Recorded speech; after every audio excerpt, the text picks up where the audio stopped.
Woolen singlet, army surplus, stretchy woolly singlet, because it's lovely and warm. Modern merino stuff is nice, but it's very, very thin, isn't it? Yeah, but modern technical clothing, an example of which is sort of the micro towel. It's very light and very absorbent, but your clothing is also made of technical material these days.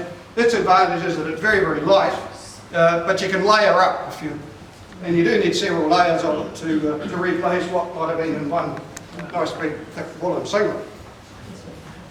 Rightio, to primus. Now see how being gazumped, because there's one of these down the back there on the windowsill. But the old Optimus Primus, remember those? Made a noise like 707 taking off. You can hear yourself think when they were going. Quite heavy. And that's been replaced by gas cooker. Tiny little thing, sit it on your gas bottle, and a fraction of the weight.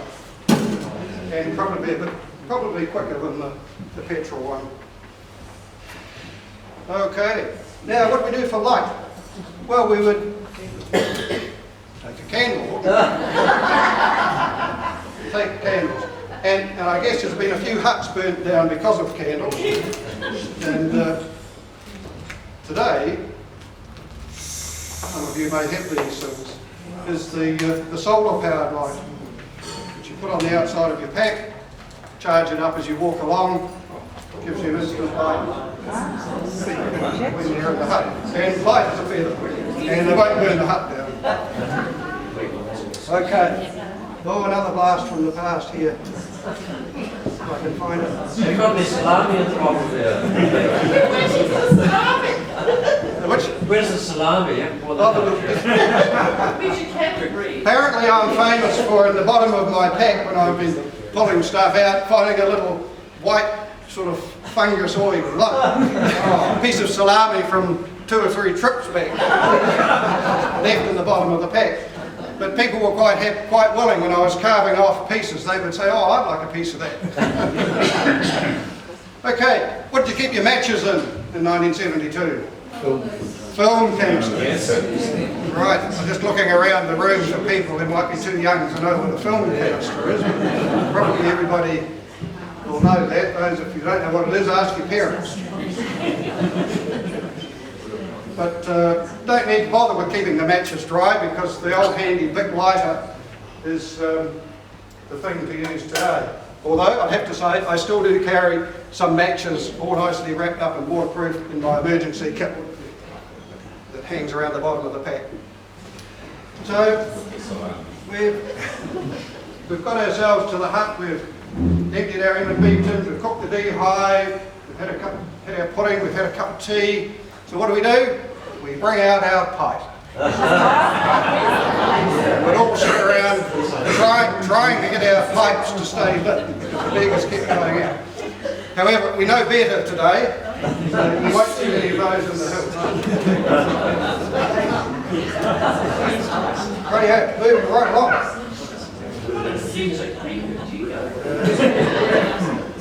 Right, map, compass. Remember the days when you had to buy a map? Yeah. And you probably needed 2, because your trip probably went off the edge onto the next map. And standing in the rain and the wind trying to read the map, pretty hopeless job. And I'm pleased to say the compass is still just as valuable today as it was then. I always carry one, just in case, even though you might have one on your phone. Phones can go flat, whereas the compass never goes flat. It's only got one moving part to wear out. But today, if you want a map, you just open up your computer, pull up the maps, get the bit you want and print it off. You don't have to go and buy the great big bit. So I guess that's an advantage. Okie dokie, compass map, we've done that. Oh, probably if you've got a compass on your phone, you've probably got a GPS on your phone as well. Really does away with all that. But a wise tramper would always carry a paper map, just in case the GPS fails, which they can do when your phone goes flat. Righty-ho.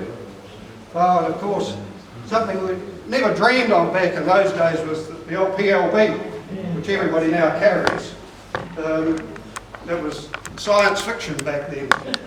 Just wasn't around. If you broke your leg, you'd need to get somebody to come in, put you on a stretcher, carry you out, which would be several dozen people if you're in a remote spot. Which makes me wonder about what's a safe party size. You know, one person's clearly not safe, because if they break their leg, they're in real trouble. 2 people in the party, that's good. One can go to help. But what if that one person going for help breaks their leg? What do you do then? So well, we better have 3 people so that 2 people can go for help. But who's going to stay with the sick person?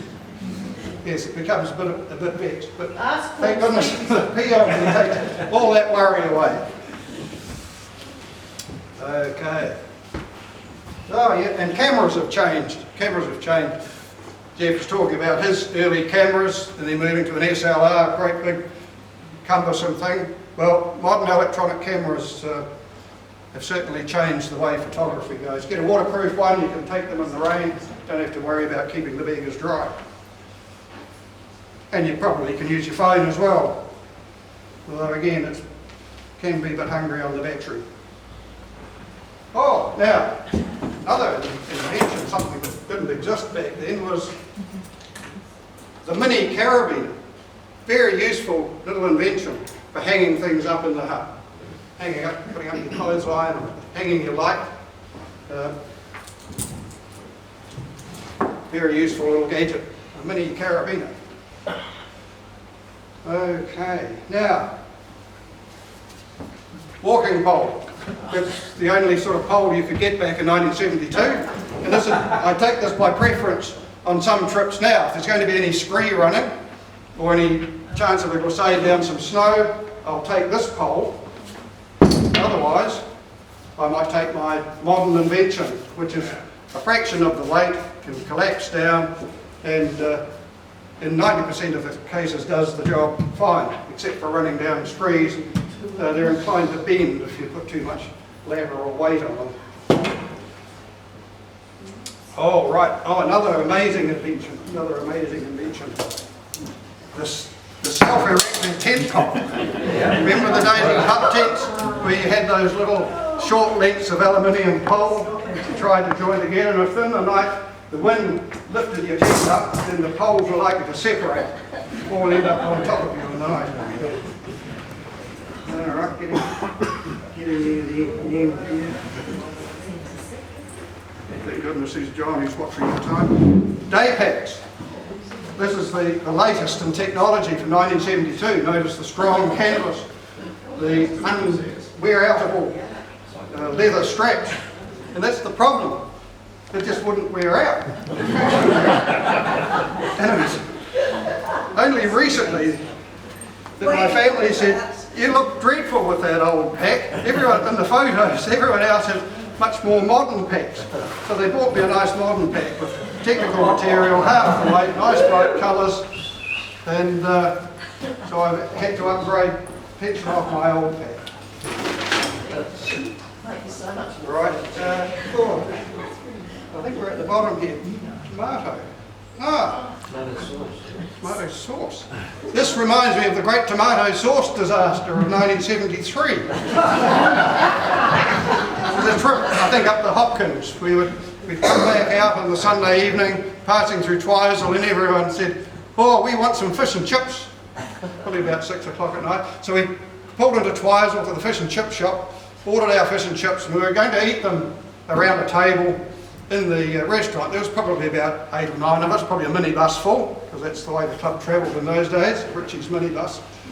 And someone said, "Oh, we need tomato sauce." So get the sauce down off the counter, tip it up, nothing came out.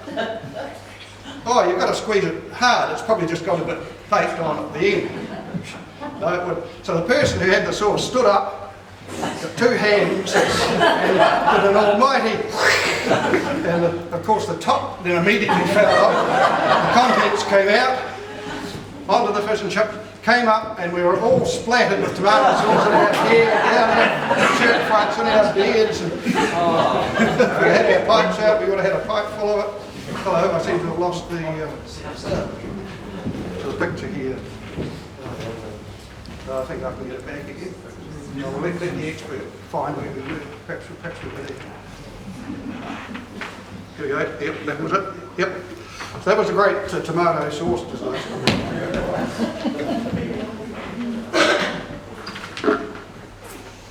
Okay, so just moving along, I think we go that way. But some things have stayed the same, and principally that's our playground. The mountains, the hills are pretty much the same now as they were in 1972. Thanks to FMC, we can get to most of these places now, whether it be on a nice exposed ridge top, bit of solitary tramping there, or immersed deep in the lush bush up in the Richmond Range. Or if you want real misery, go to Stewart Island and go some of the untracked places in the middle of winter. That's on the shortest day a couple of years ago. Or somewhere nice and remote, find a little hut tucked away in the bush, Top Waiora hut in Richmond Range. But then you're likely to be accompanied by some wildfowl, some kia. And I think everybody's probably got a kia story of some mischief that they've got up to, but you may not have too many stories of this one, of Kakapo, and she's looking rather indignant at the photo that I've taken of her with her rear end to the fore. It's down on Codfish Island where I was volunteering. And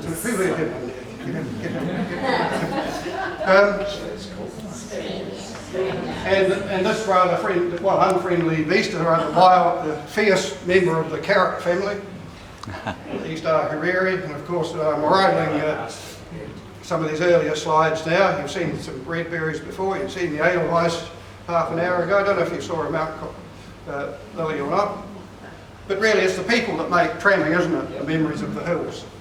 A group like this, all ages, all experiences, or maybe you're just there with one mate here up by Lake Sumner, and nothing quite like standing on a peak where you can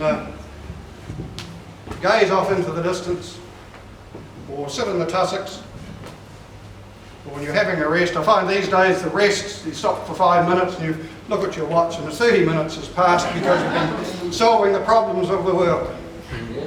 Of course we've got some great huts, this one in South Canterbury